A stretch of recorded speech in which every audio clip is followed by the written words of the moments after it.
We're calling this edition of At Issue After the State Kills, and states do kill prisoners, sometimes Canadians, sometimes without any cause at all, and then it's too late. Well, it's hard for Canadian politicians and diplomats to figure out exactly how tough they should be with foreign governments. In some cases, pressure may make life for imprisoned Canadians even worse. But silence might imply that we don't care about our citizens, innocent or not.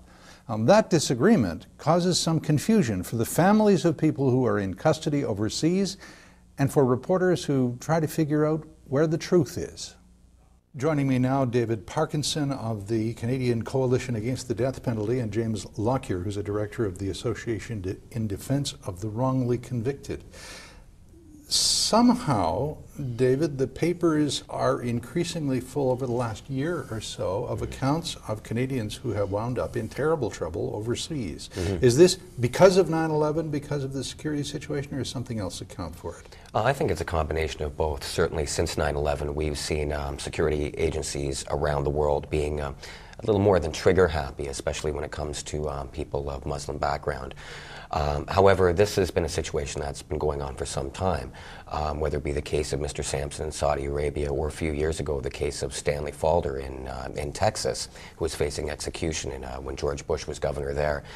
We have noticed more than was facing execution. Oh, he was executed. He was executed. We have seen a tendency of the Canadian government to someone overlook these cases, and only after there has been public pressure or political pressure put on the government, then do they become involved. And Is that your sense, James, that the Canadian government prefers to stay away from these messy little things? No, I wouldn't put it quite that way. I think the Canadian government generally tries to play these cases pretty softly, on the theory that if they make too much noise, they may do more harm than good. And you know, there's sometimes validity to that. It really all depends on the country that you're dealing with. And you never really know what the best route to go is.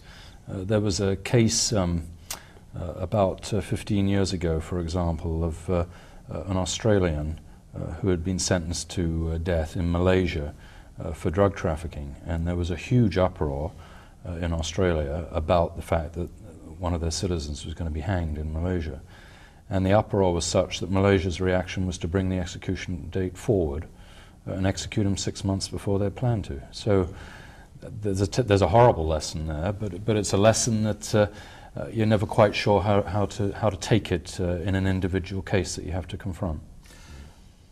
It happens occasionally, not only that a Canadian will get into trouble overseas and run into a threat of the death penalty, but the Canadian will probably be innocent, as Sampson was, or as the former Vietnamese woman was, who was arrested at the Vietnamese airport, smuggling drugs, quote, smuggling drugs, and eventually was executed. Tell me about that case.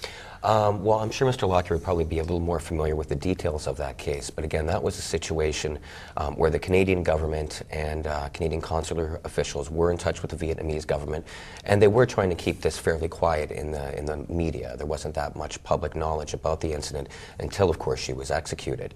Now, in that instance, although there was negotiations going on in the back rooms, trying to be being done secretly, it really didn't work. We ended up finding out that she had been executed, not from Canadian consular officials, but I believe it was from a family member who had contacted Canadian consular officials to advise them after she had been executed that the Vietnamese government had gone back on their word. They were apparently waiting to speak with some Toronto detectives who were going to fly over there and go over some of the issues in the case. But instead of waiting for the officials to fly over there and go over the case, they went ahead with the execution. Now, I'm not exactly sure if that was political pressure on the end in Vietnam that was responsible for that. But well, let me just ask you, my impression is that there was factional fighting within the Vietnamese government. This poor woman was caught in that, and one side simply said, well, we'll trump the other side. Well, my understanding is that the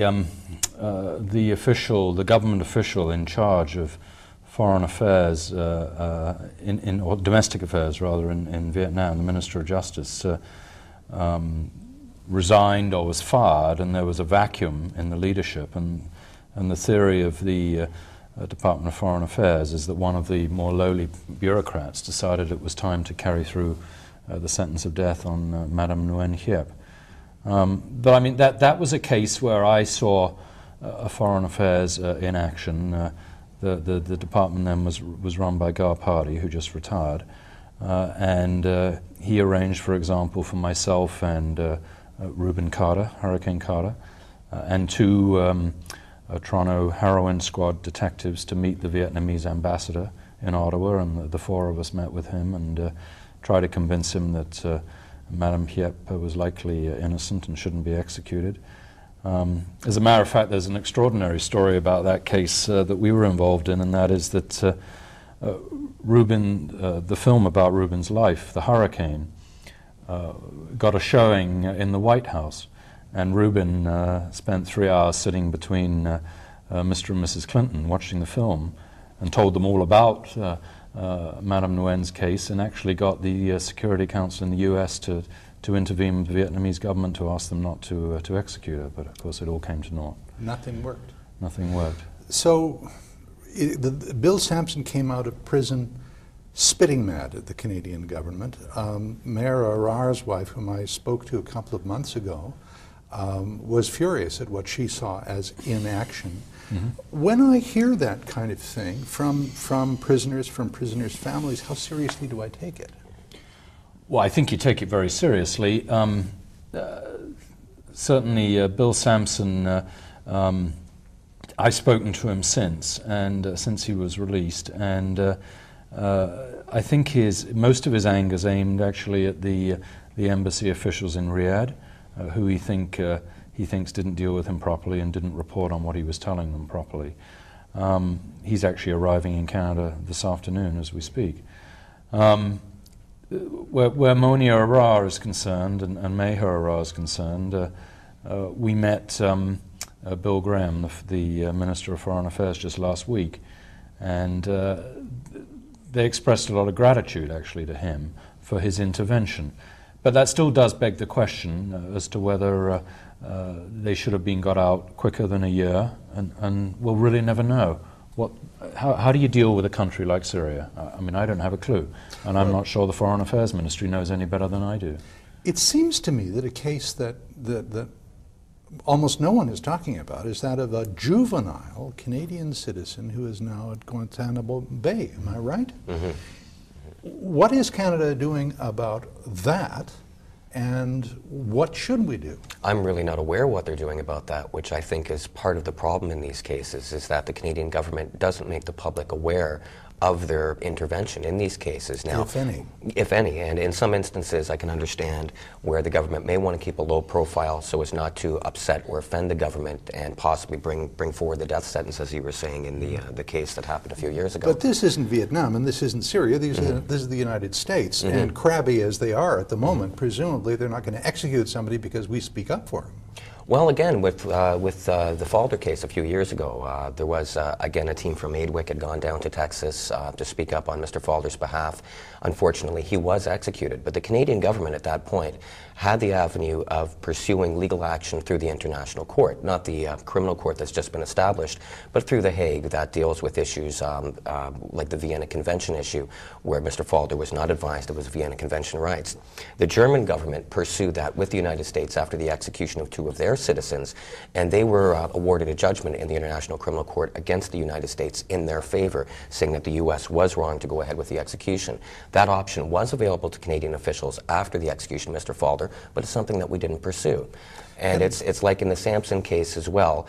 Although there was some activity on behalf of Foreign Affairs, when there was a story run in the National Post accusing the Saudi government of torturing Mr. Sampson, and the Saudi prince canceled his visit to Canada, upset that we would accuse their government of such actions. The Canadian government basically bent over backwards to apologize to the Saudis for, implying that their government would actually be responsible for such an action. Let me finish, James, with a kind of a consumer question. Should a distant cousin of mine get picked up for something in the Far East or the Middle East and facing some peril, at the justice system. What should I do beyond calling the Canadian government? Should I be screaming bloody murder? Should I be talking to people like me? Or should I be trusting Bill Graham to use quiet diplomacy? Well, I think it depends on what your relative is arrested for. If they're arrested for a crime, a drug crime, a local crime, and it's in a jurisdiction that you can have some faith in the legal system, you probably just let the legal system take its course. The cases that we're talking about, though, are the more unusual cases, but they do seem to be becoming more frequent. The cases of political crimes, people being arrested without charge, and people facing death penalties. One thing that Canada did do just 3 years ago, which is very important in my view, is the Supreme Court of Canada came down with a decision in 2000 saying that in future Canadians could not be extradited to countries where they might face the death penalty. That was a tremendous step in the right direction, because that means that in future fugitives who are being sought by the United States cannot be sent back there if there's a chance they might be executed. Let me stop you there just briefly. We'll be back in a moment.